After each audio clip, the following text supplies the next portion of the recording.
yeah ndainzira Alright. nice Atidi kurowa imbwa aiwa tiri kurowa mpini mpini takaviga imbwa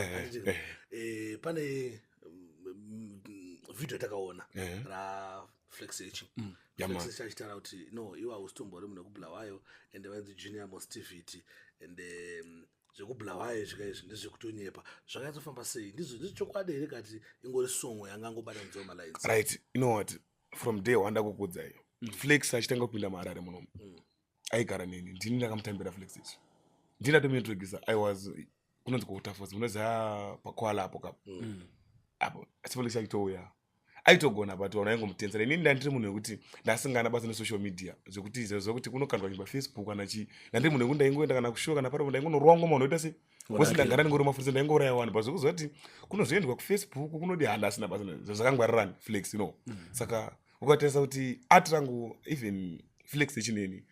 kuti mangoma angu azomaimba ake but hapana chasingaziva about myself ndiri munhu aigara naye but here comes the problem ndakazobuda maharare nditika it was back then ndakazoenda kubulawayo vananoti zi bulawayo kona ndakaenda kubulawayo ndikadzoka Flexage again ground alright muona zvakaitika and active hatitoziwane because iye anga akuzivana nana Sparks nana Chichi nana Fantani anditomuziva inini semunhu mukuona ini ndinoenda kuchechi kapo ndinoenda kumasowe handimanikidzidze dhiri ndakabva ndangotoma dhiri angu ndakatenza ipapo I think anga ane zvekuma 20 followers ndine 0 ndisina kana 1 my guy ndaitobvunza kuti ndiani apa munhu ari kuona status rangu pafoni ka tiona mastatus kuti munhu ari kundiziva ndeipi saka iye ona Flexage hakuzi kuti atori nehasha kwete kuti yekutamba utaka akatoloda zveshuwa kwete zvekutamba atori nehasha atori nehasha zvadaro tadzoka bulawayo paipai inini handaizaitoti kuti it was Rasnice yaitonzi ndainzi makaniko yemangoma kana kuti Rasnice my inspire by the time it was more stuff hasuda kunyepa asingozaitaura chokwadi but matauriro akazviita akataura ane hasha zvinonzwisisika navanhu akataura zvine kurwadza munga dai akazotsanangura akaya pana vakakudzaise nyaya yaigona kufamba nyaya but iye akaita hasha macho akaimba songo ane hasha kuti anga ane godo mukati saka ndakabva ndaenda kubulawayo ndadzoka kubulawayo ndakasvika yakonangale saka vanhu inini konangale to me it was not a name nditi it was makaniko mangoma wasvika ikoko sekonangale saka vanhu nekuzoonakira nongoti saka vanhu zokuzoti makaniko vanhu wangu saka pane fanzi konangale ine kutiona kuti vanhu vakuda name ripi ndakabva ndangorabha isesi kuzikana isi pamedia kai ndangondonzi konangale patiri ende konangale takarigamuchira akatambiro ine kuzoona ndo ratambiro saka ati yakarohwa vakatouya vakatotaura makolabhu mukatarisa kuti ndakatoimba nekolabhu mukona haana kupusha siniri izvo ndokutona kutanga kuti riposta izvozvo ndakutanga kutodya nekuti chi saka ndozvavari vanhu panyika panapa pandakanzwa song I was supposed to visit him ndoita hondo naye padeni but ndakazodzora ndikati no fana uyu akuda kuzama kuita sei saka ndakazoona kuti nyaya yake ndadzoka paipe bulawayo ndakati koFlex ndeipi zvikanzani ndiani papa anga ndikakudza kuti kumanda taenda kumanda ndiri kwachipazaya kana makamuona iye anga ndeiti wangu utaitonzonzi apa konangala apa kwani pakuda Flexage kuti aenda kumashows akuimba naJaprezaya na Big Man ka arongwa nachipaza anangoambi aitondityira onzi kuti unoona kuti apa ndouraya vanhu but ngwambaita sei anga akanditinyakisa Flex pagani ndikakudzai kuti takatopinda kwamutare Flexage ari kumberi ndakasvika kubhuti mbona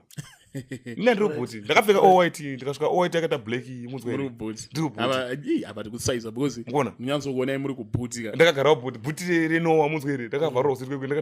ndida kuenda kudhara but ngoti muri mauto anofanira ndakatrained but unonzwa ndakamirira time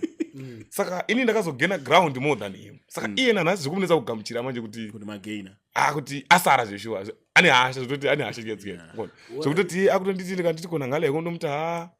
ndidiri $100 ndo ikoko azozvigamuchira izvozvo but kufamba mafamba because ukaona muchigariswa kuti silent killer blot up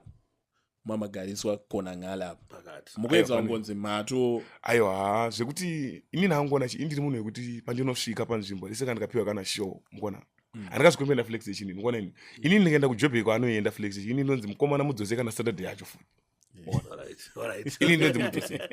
ini ndinonzidzosa fanbase rangu inini handidango kushora Mwari ndakatraina gema zvekuti vanhu vangu vandakatraina pandinosvika ka haiwa vanoti ngaadzoke futi saka ina nahasha inongona maclash aya inini to be honest with you handituke munhu handitori zvinhu zvepersonal zvekuti ndikatodhisana nokandiuraya panzapa ndikataudza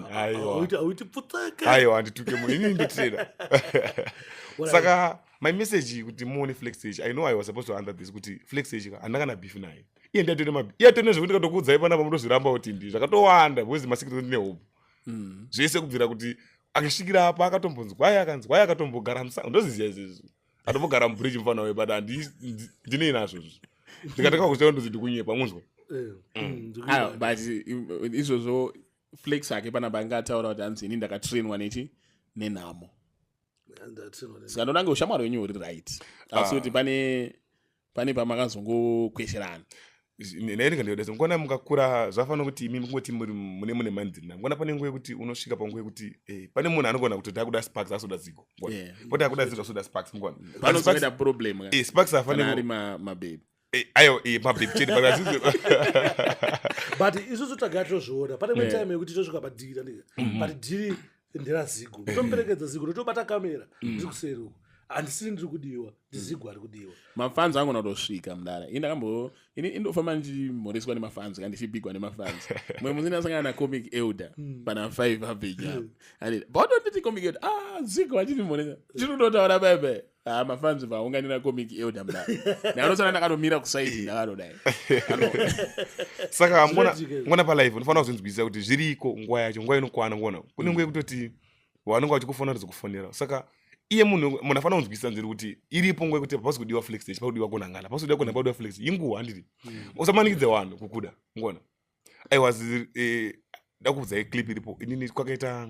pakati kwaro shock story that yabja praise one kumbari wangu aura $15 zangu ane hasha unzwe waipa $15 na japresa bila bishi flex age aida mukano kuimba ini ndakaona ndikati $15 yemageto izi munzoone kumbari utapadzira 50 zvochiwa bhara apa ankomana ngambe ndikona kanozapinda wanondonetsa pagedhi munokeda kuti pinda ndikati apa ndikuonera kwandinda apa unaone hasha wasaziwa komana kaita nharo akapinda pastage iyo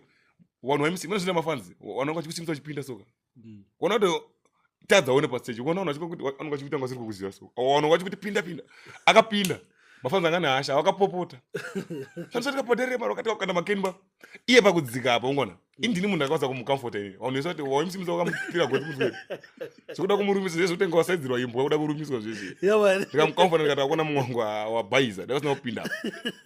injiniya ndikati hapana injiniya wopo kwakutaura vanhu havasi kuda izvozvo ndikokunyepera injiniya mukona saka zvinhu zvekutika pressure pakurarama idiwe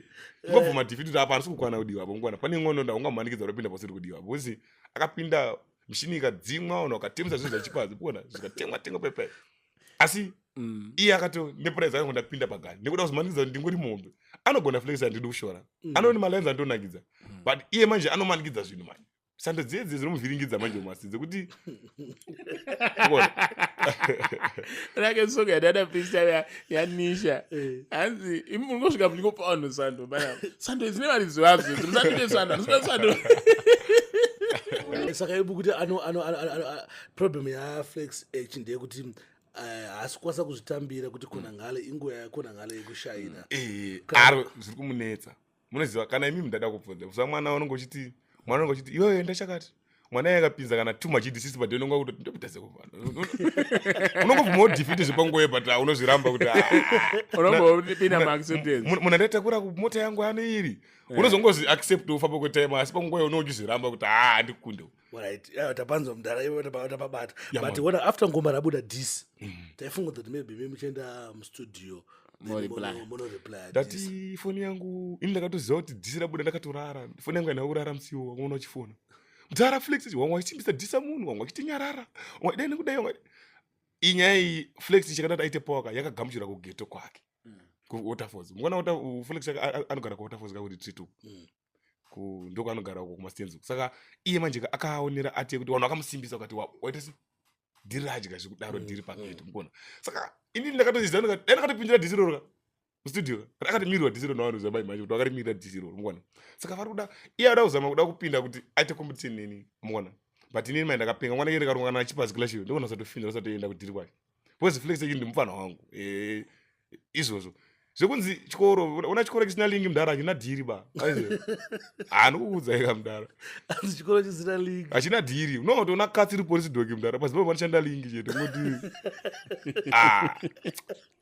aiwa ndatiti bai pana flex yama